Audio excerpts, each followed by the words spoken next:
Welcome back to The Rebel's Edge, where we're going to talk about the only thing hotter than AI. And here's a hint. It's deep fried. Bang!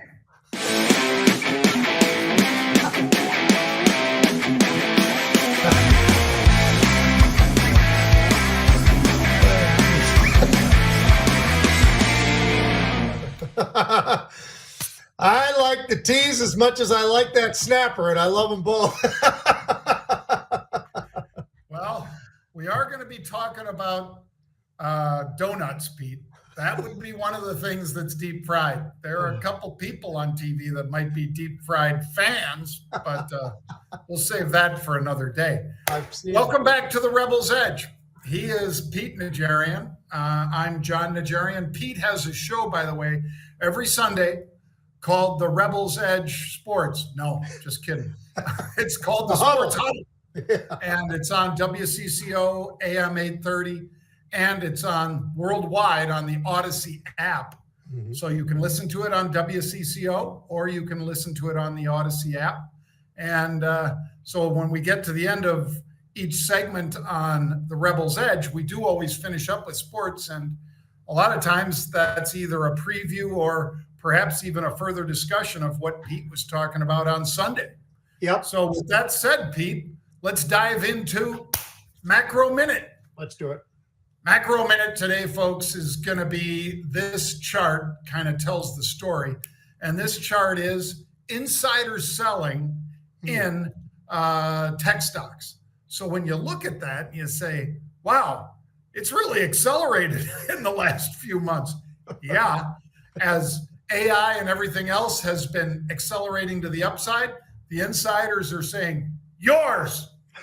How about you, Pete? What's your? It says a lot. I think that chart says a lot. It says a lot about, where we are, and maybe are we getting a little bit too in front of ourselves? Have people gotten a little bit too much euphoria?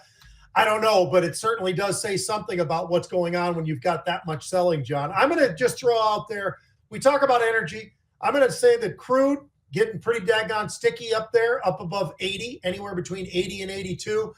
But on the other side, you look at nat gas. Nat gas gets up to 2, can't get through, breaks back down. Gets up to 2, breaks back down. Here it is today, John, sitting at 161.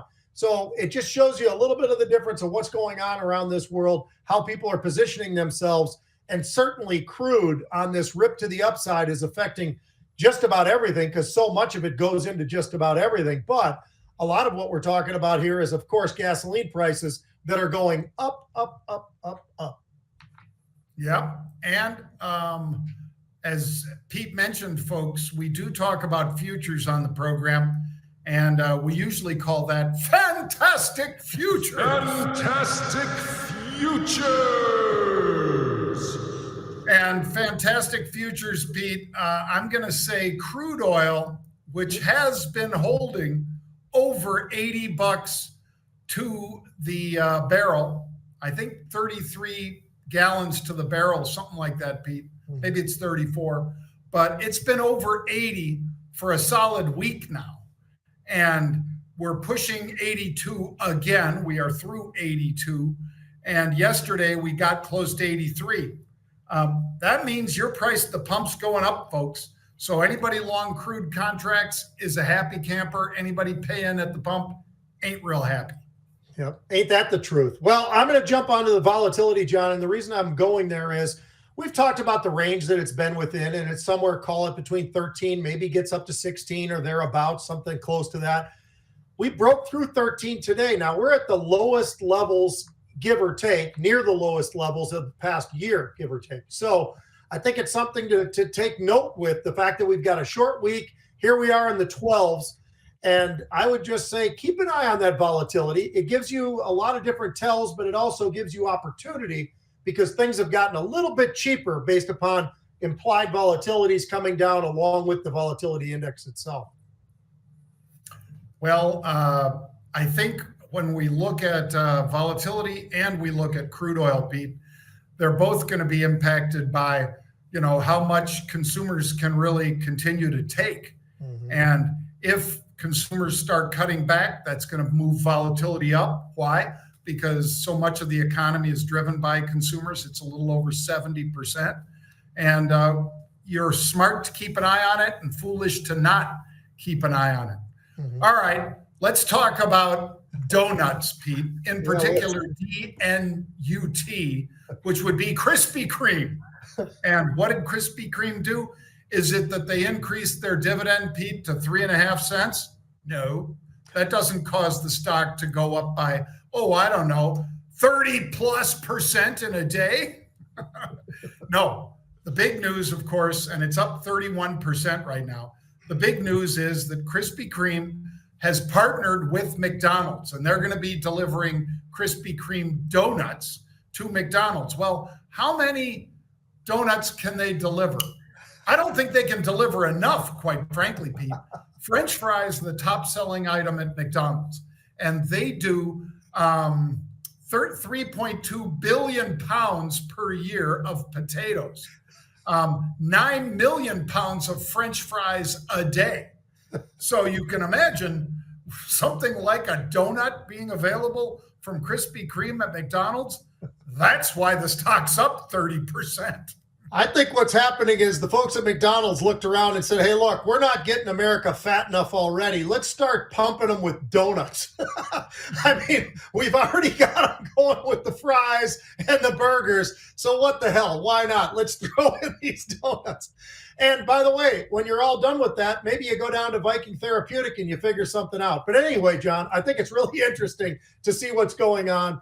The volume is absolutely outrageous. You talked about it being up as much as 30%, hit 52-week highs, got over $16 a share. I mean, just about everything going in the right direction, except for those that are short. And there are some very, very large shorts. 8 to 10% of what we're seeing out of Krispy Kreme donut is short. So there's a lot to be pushed here. Is this going to be just a breakfast item? Is this something that's an all-day type of a thing? But I think McDonald's is doing the right thing, quite honestly, John, because when you look across and you see what they are, who their audience is, and what they're trying to get done, I think that this could be an all-day type thing, a late-night thing. All those kind of factors, I think, could play into this. And to your point, when you look at what they're doing, the way this whole thing is, the architecture of this whole thing is amazing because McDonald's really has very little risk. It's just a matter of taking it in and putting it out, and a lot less headaches in terms of what they've got to do. So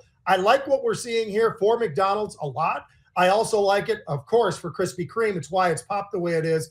17 million, John, options in the first 2 hours. 800,000 is the average. I'd say that a lot of people are taking note of this and paying attention to what's going on. And you should pay attention to what Pete said too, folks, because McDonald's isn't having to do a lot to get a lot of revenue and a lot more foot traffic.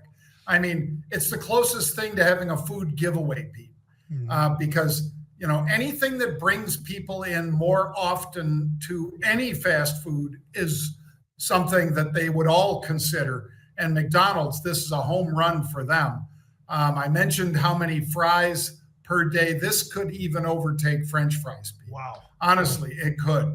But I think the thing that we also want to pay attention to is I had a very smart doctor reach out to me, Pete, with Ozempic. And he was saying, John, I want you to put together an ETF for Ozempic. I said, I'd be happy to, but you know, it's kind of already playing out. And he said, yeah, but there'll be winners and losers. And I said, I agree. So who are the winners? Who are the losers? And he was saying, well, you got things like Stryker that does artificial hips and knees and all that. If people are getting lighter weight, maybe they're not going to do so many of those, huh? And I said, you know, Doc, you're a smart guy. But how long do we stay short in that one? What do you mean? And I said, once they lose the weight and they're living longer, don't they need them again? Because you're living longer and your bones are breaking down? I didn't think of that. I said, well, and who's going to be the negative also? Well, you know, McDonald's and all these, you know, Frito-Lays and Pepsi. And I said, so you really think that something that costs $1,000 a week, that's the guy or gal that's shopping at McDonald's or shopping at Krispy Kreme? Do you really?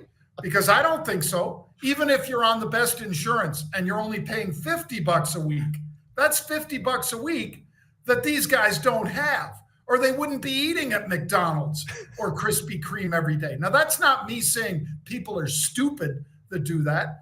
You know, we all have this reward thing in our head, Pete, and we all want dopamine and all the other things, and we give ourselves little rewards from time to time. But man, I don't think the world's going to all of a sudden be a bunch of 6 foot tall, 170 pound people. I think there's still going to be plenty of 300 and 400 pounders out there that are going to be hitting the McDonald's and Krispy Kreme pretty hard. But anyway, maybe I'm wrong. You can bet against me. Go ahead. Just like Dana White said, bet against me. Go ahead. All right. Let's talk about Reddit, Pete. Yep. This is a fellow Armenian, Ohanian, that is one of the co-founders of Reddit.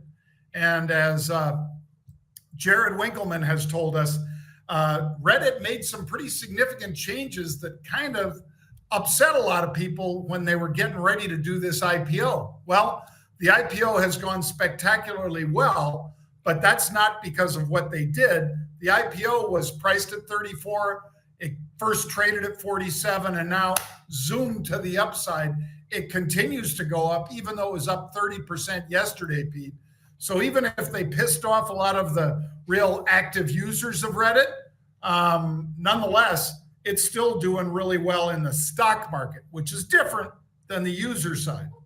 And I'll tell you, you know what else is really exploding for them? Options. People are excited about the fact that the options are already there for Reddit. They get the opportunity to trade through the options. This is a stock that coming out, John, it was a $31, $34 number is what they were looking for. They priced it at 34. It opens at 47. And it just continues to have this nice move to the upside, explosive move today. I mean, we're talking about a valuation at one point, it got up to 11 billion. Not so bad. So those that are any part of this whole Reddit are pretty daggone excited, I would say right now. They do have a little bit of a cash burn, and I would like to see some of that profitability come along really rapidly, John, because that's the one thing that I think they still lack is how do they not make money already? They've been around for 19 years. 19 years, you've got to be able to make money. So I think that they will. I think that they'll figure this whole thing out. And then where does this stock go from there? Because once this thing becomes profitable, I think that's going to show a lot more to the investors and those option traders that are out there that are going to want to have that leverage to be able to play with inside of this space. So it's going to be interesting. I think we're going to see some huge volumes in the options early. And I think we've already seen a little bit of that, but I think we're going to see even more of that because it's a stock that literally priced at 34. Shoot, today it got what? $78 a share or something like that, 74, 74.80, I think it hit. So big numbers out there. It's going to be an interesting to watch as it plays out. If I'm involved, John, it'll only be through options. Yep, that's the smart way to play it. But for anybody that got in early or got an allocation in the IPO, that means that they own it from 34. Like Pete said, it's more than double. Right now, it's still $69 a share, been as high as 74, almost 75. So you doubled your money. If you got 2,000 shares, that means you put up 68,000. You doubled that. So congratulations to anybody who is part of that cadre of investors. Unfortunately, I didn't get any, Pete. Me neither. And we had it, John. We had the opportunity and we both blew it. We really blew it. Oh, well. I should have pulled the trigger. I apologize to my Armenian brother from another mother, Ohanian. Yeah. All right, let's talk, Pete, about Viking Therapeutic. Why? Because we already talked about, you know, there's a lot of people out there trying to figure out, is it positive or negative, these obesity drugs? Who are they going to affect positively or negatively? One big negative, other than the cost of these obesity or GLP drugs, Pete, is that right now, I know Ozempic is a shot, and you basically take the equivalent of EpiPen and stab yourself with it, okay? Well, this is an oral. You don't think people would prefer an oral medication to stabbing themselves every week for the rest of their lives? Just ask anybody who's got diabetes how much they like that finger prick. It's not real popular, even with the best of those. So I think Viking could really make some hay in here, and they've already gone through a couple phases of testing. The most recent is that oral drug, and it caused weight loss of about 5%. So if you weighed 200 pounds, you drop 10 pounds on their drug like pretty quick. The pushback, I guess, Pete, is that in all cases, if you don't have discipline, you can never get off of these drugs. Yeah. If you lose the weight and you have some discipline, you can get off of it. But if you lose the weight and you don't have discipline and you stop using it, you will gain all that weight back.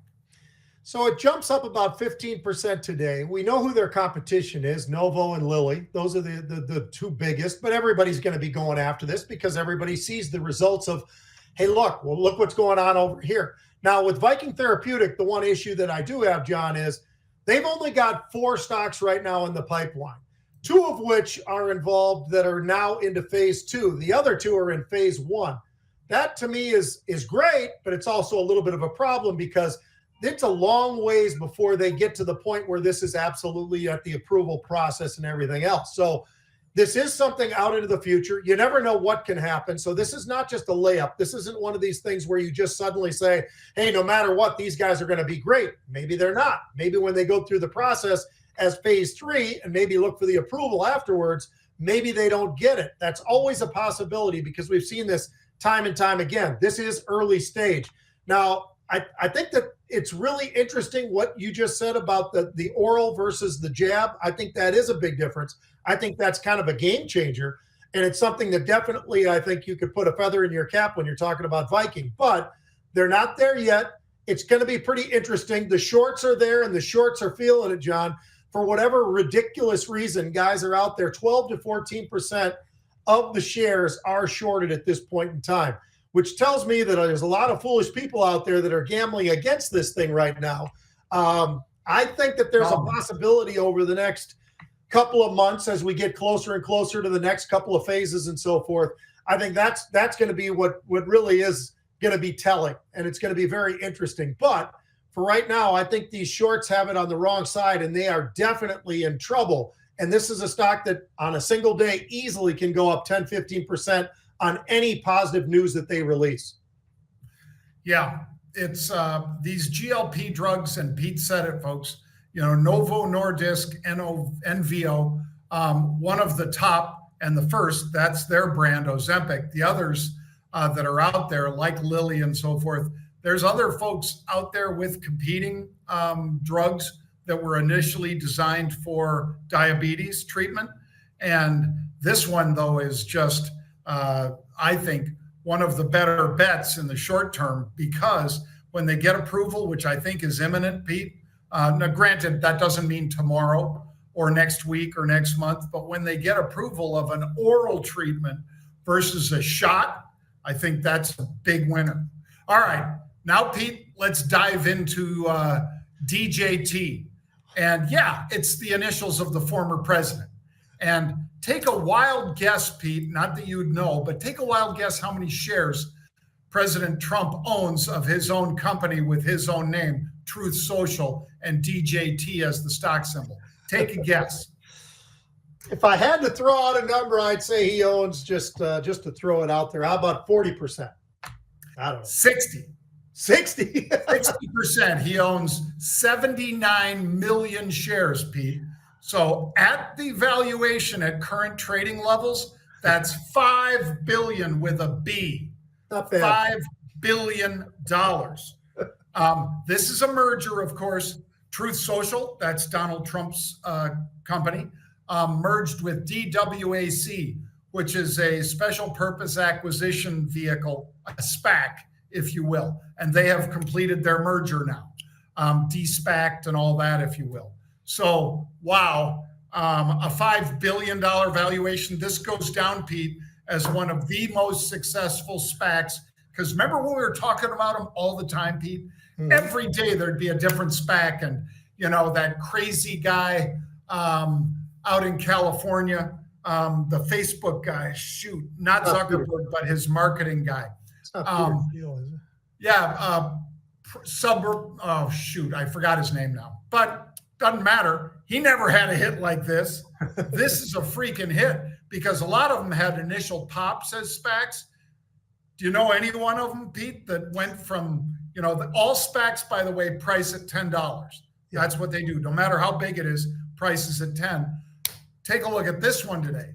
That's a huge move for Truth Social Digital Acquisition Corp, DWAC, now is DJT, Pete. The volumes are there, John. There's a lot of interested parties. Everybody seems to want a piece of this thing. Last I looked, it could be different now. It was up, 36% or something like that. Had a pretty monstrous move. The volume is there, like I say. This is probably, to your point, one of the more successful putting this out there that I've seen. I mean, it's incredible, and Truth Social's obviously done the right thing and done an amazing job, but what a move this is. I'm shocked by it. I didn't really even realize those numbers, John, but $5 billion after what Trump just settled with the other day, maybe it's not so bad. Maybe he does just write the check for a little under $200 billion from what was like 460. That was a total gangster move, by the way, Pete. And the short float is about 12%. You can only imagine that's higher now. But when they asked him, well, what do you, for those who didn't follow it as closely as Pete and I, he was going to have to put up $474 million, I think, Pete, to appeal the ruling by the judge in the Letitia James case in New York City. Instead, now he has to put up $175 million. And they asked him, how are you going to do it? He said, cash. Only Trump could do that. That's a total gangster move, just to say cash, because other than Elon Musk, who else is just saying, I'm putting up cash for this? Unreal. You move. Can't make it up. You can't make it up. All right. Well, as you guys know, after the stocks, we talk about a little what's going on in the sports world. And before we go to Pete's draft board or anything else, we're going to check out what one of the big NFL insiders was saying about one Michael Penix. Have a listen. I think if those other guys threw, I still think Penix would have been the guy that DJ would have been raving about and other people would have been going. Because when you see him throw in person, to me, Penix throws it. Nobody throws it better in this group. And by the way, Penix didn't run the 40. I will say this. So one of the quarterbacks I've gotten to know over the years is Keaton Slovis. Keaton's in a group, Les Spellman, who's one of the best combine trainers, speed guys in the country. Like a week and a half ago, they did a mock combine. At one point, we talked about Penix. He was like, he's going to really surprise people. He goes, 4.5, maybe 4.4. 4.5. And he amazing. But he really can run. To me, he's the most interesting guy in the draft because he was the guy who actually I used my Heisman vote on him. I think I had Jaden 2. But what he did with that program was remarkable. He wasn't great against your alma mater. He was great against Texas, and he was great almost against everybody else, though. I'll push back a little bit. I thought he was great against Michigan. Michigan obviously had a terrific defense. That dude can figure out a defense pre-snap really well. That's awesome. The other thing I love about him, Penix faced real adversity that really shook him for a minute. That's the big thing. And he came through the other side. He's really candid talking about injuries. it. And he's faced it and dealt with it. So I'm not saying the main reason why the guys who are first-round picks don't work out is always because they can't handle adversity, but that is a big part of it. Yeah, if you told me he went 13, I'd be like, yeah, I think that's a wise pick for that franchise. Yeah. So, wow. And you and I knew the negatives, but Pete, as a guy, an NFL insider, as I said, with your show on Odyssey that goes worldwide every Sunday from 11 till 1 Eastern. What do you think about that? Yeah, no, I've been a big fan of Penix all year. The only pushback that you actually could have on Penix would be, all right, well, how about the injuries, though? Are you worried about injuries? He's had knee injuries, and he's also a 6-year college guy, so that's something. He's a little bit older. And I'm not saying those are huge negatives, but certainly that's something I think you got to think about, because when you're talking about drafting anywhere in the upper parts of the first round, you need to have almost everything line up to be just about right? Especially anybody who's willing to make a trade. So this actually goes right into what I wanted to get to, John, which is on the mock draft side of things, there are 2 teams right now that have 4 picks. So 4 of the first 23 picks are owned by 2 teams. One of them is your Chicago Bears. They have pick number 1 and pick number 9. And then there's the Minnesota Vikings. And the Minnesota Vikings have number 11 and number 23. Well, if you look right now at where the quarterbacks are stacked up to where they're going to be allegedly going, Caleb Williams, number 1, that's it. End of story. So there's one of them. But then when you come down to what does Chicago do for number 9? Well, Chicago's going to take probably a receiver because they actually got rid of one of their receivers. They need a receiver, and maybe they actually go after Penix's receiver, Odunze. So that wouldn't be the stupidest thing in the world. You've got a quarterback. Now you're giving him a great receiver, one of the best in the country. That's what people are looking at. So where does that put the Vikings then of these picks? Of all these quarterbacks, and everybody says the Vikings are going to use those 2 as draft capital to move up a little higher so they can get somebody else. Well, supposedly, John, from what I'm hearing, the pick at number 6, which is owned by the Giants, is already being filled by JJ. Everybody's after him. Everybody thinks that he is the right guy right now, John. So I find it pretty interesting that over time, and JJ McCarthy has done a really good job. We talked about him. The problem is he a system guy, or is he that great at quarterback right now that he can step in there? His old coach Harbaugh says he is. Now, is he gaming people? Is he trying to get people to move up a little bit or whatever? Who knows? But I think that the reality is if he goes up to the Giants, Vikings are not going to be able to get up there. So the Vikings at 23, first, I think the Vikings probably take a corner, John. The number 1 corner in the entire draft is right up there for the Vikings. I think that would be great. Kid out of Toledo. He's big. He's fast. He's unbelievable. But at 23, you know who's still going to be there? Penix. And I think they take Penix at 23. I think that they've fallen in love with what he can do, very much like we were just listening to just now, where this guy's been through it. And as I said, he's got experience. He was at Indiana for a couple of years, goes to Washington, has an incredible career with Washington. His numbers every single year just got better and better and better. As a matter of fact, John, 36 touchdowns, 11 interceptions, 65% completion. I'd say that's pretty damn good. It's not quite Bo Nix numbers, but for whatever reason, there are a lot of people out there who seem to like all the other quarterbacks except for Bo Nix. And even Penix is kind of, I think, pushed down to 23. Probably shouldn't be that low, but if he is, I think he's going to the Vikings. Well, I'd say also, Pete, that there's a great quarterback in Cincinnati who, since he's been a pro, has been to the Super Bowl, has played great, but has been often injured. And that is Joe Burrow. Is he injury prone? No, I don't believe so. I think these hits that he's taken have been, some pretty serious hits. And I don't think Penix is injury prone either. But if you can, obviously Burrow's a franchise quarterback, I think. So how couldn't Penix be a franchise quarterback also, even though he's been injured? And by the way, he's not that different age-wise from Burrow, Pete. Yeah. Like you said, I think he's 24 going on 25, and I think Burrow's 27. Not positive of that. But, of course, Burrow started at Ohio State, finished at LSU. Like I said, he's anybody's franchise quarterback. Anybody but Kansas City would take him over who they have right now, today. And I think Penix is that same guy. Yeah. The injury thing, you never know, but he's obviously this past year he was healthy. He looked pretty damn good throwing the football. We talked about him a lot here on this show, oftentimes in college football, talking about how great the University of Washington was. And a lot of that having to do with Michael Penix and what he was able to do all year, along with Oregon's quarterback with Bo Nix and so forth. So I'm not even sure. I'll tell you what, I'll go out on a limb with this one, John. I think Caleb Williams is the 3rd best quarterback coming out of the Pac-12, to be honest with you, even though the rest of the world thinks that Caleb Williams is the be-all, end-all great one. Let me tell you, 6-foot quarterbacks are usually not known to be the great quarterbacks when they get to the NFL. So I'll leave it at that. All right, next up, we've got the UFL.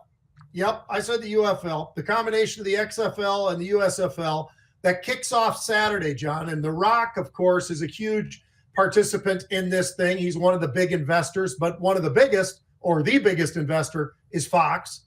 Then you've got a little bit coming from Disney and ESPN. But you've got Stoops, you've got Skip Holtz, you've got Wade Phillips. You've got a lot of different big name coaches in this for this league that's coming out. Do you think, and I'm just curious because it hasn't worked. I'm not sure why it hasn't worked, but we've gone through a couple iterations of the USFL, the XFL. Heck, you were nice enough to let me coach in the XFL when I first came to Chicago because I was working with John trading on the trading floors, and I was asked to be the linebacker coach of the Chicago XFL team. John allowed me to do it, so I was able to get over there and coach the linebackers and stuff. It was really a lot of fun, but nobody watched. Nobody showed up. You're in 85,000-seat stadiums, and there's 2,000 people there. It's a bit of a crap show. I cleaned that up a little bit.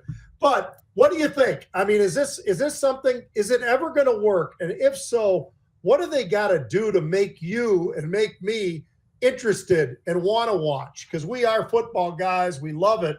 But I got to tell you something, John. I didn't even know they were starting Saturday until I looked it up earlier today. So how about you? What do you think? Yeah. It's you and I've talked about this a lot, Pete, that when we used to go over and see our grandmother in Oakland on Sundays, that we could also, our uncle might drop us off at the Raiders Stadium and we could walk in for free after the first quarter, for free. So it's a long time ago for those of you who weren't born in the 60s like Pete, or like me in the late 50s. But it's not that long ago that people were still selling franchises in the NFL for $100 million. Now they're $4 billion. Mm-hmm. So I think all you've got to do is just like the WNBA, let people in for free, Pete.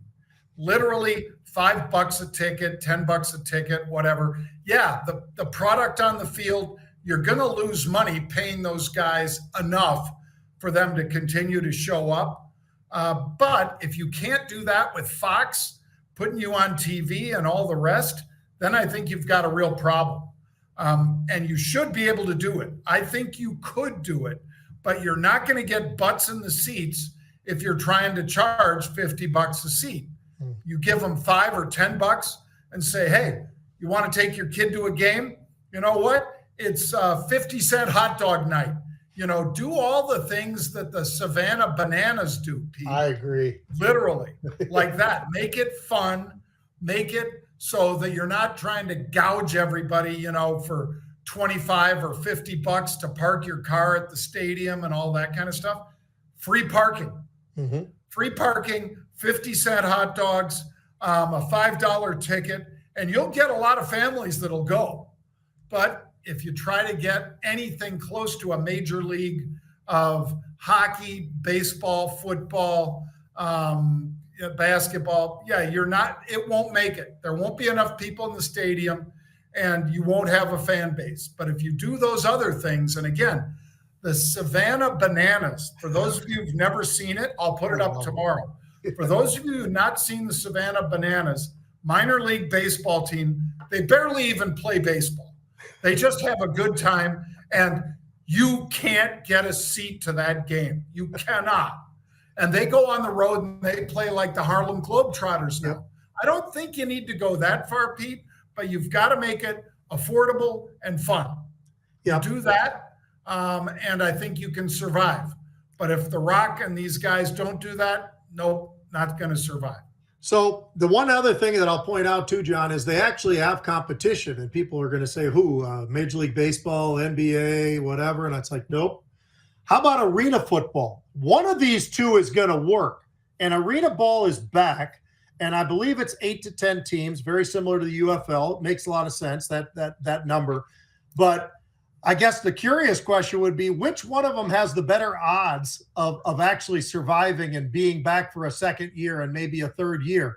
Is it arena football? I mean, we all know some of the stories and some of the greats that have come out of arena ball that have gotten into the NFL, and actually some of them actually becoming MVPs and everything else. But I don't know. I don't know that that's true of the XFL or the USFL to that degree necessarily. But who do you think actually comes out on top of this thing? Is it the UFL because of the TV, or is it the arena ball because it doesn't take a whole lot for these guys to be able to be successful money-wise. Well, the easier answer, Pete, is arena, because A, it takes so many fewer people to fill that arena, and B, somebody like, a guy who's basically, I think, in the Hall of Fame now, Pete, that was playing for, like, I don't know, the Iowa Barnstormers or something Iowa like Barnstormers, that.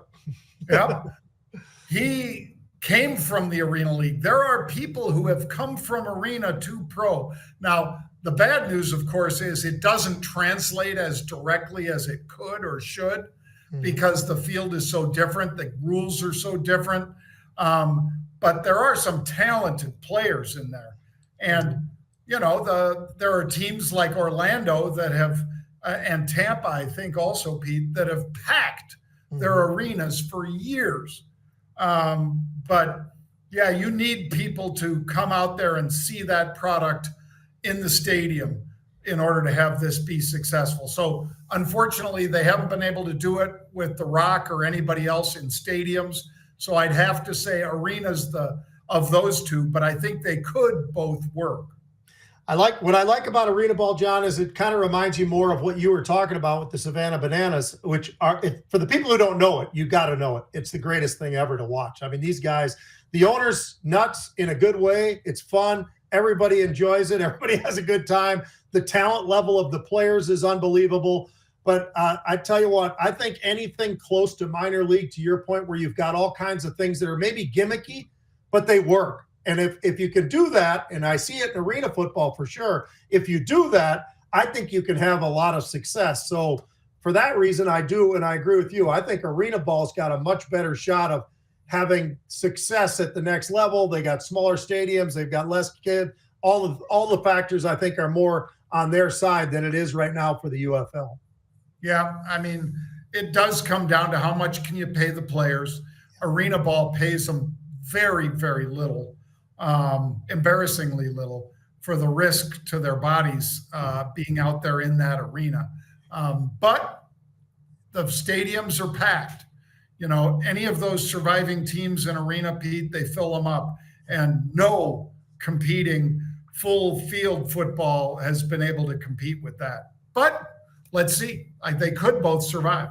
All right. Thanks for joining us, folks. Remember, you just go to marketrebellion.com/get started, and you could see more about education or subscriptions that we put up throughout the day. marketrebellion.com/get started. And Pete and I will be back tomorrow at 1 p.m. Eastern Time. Bang.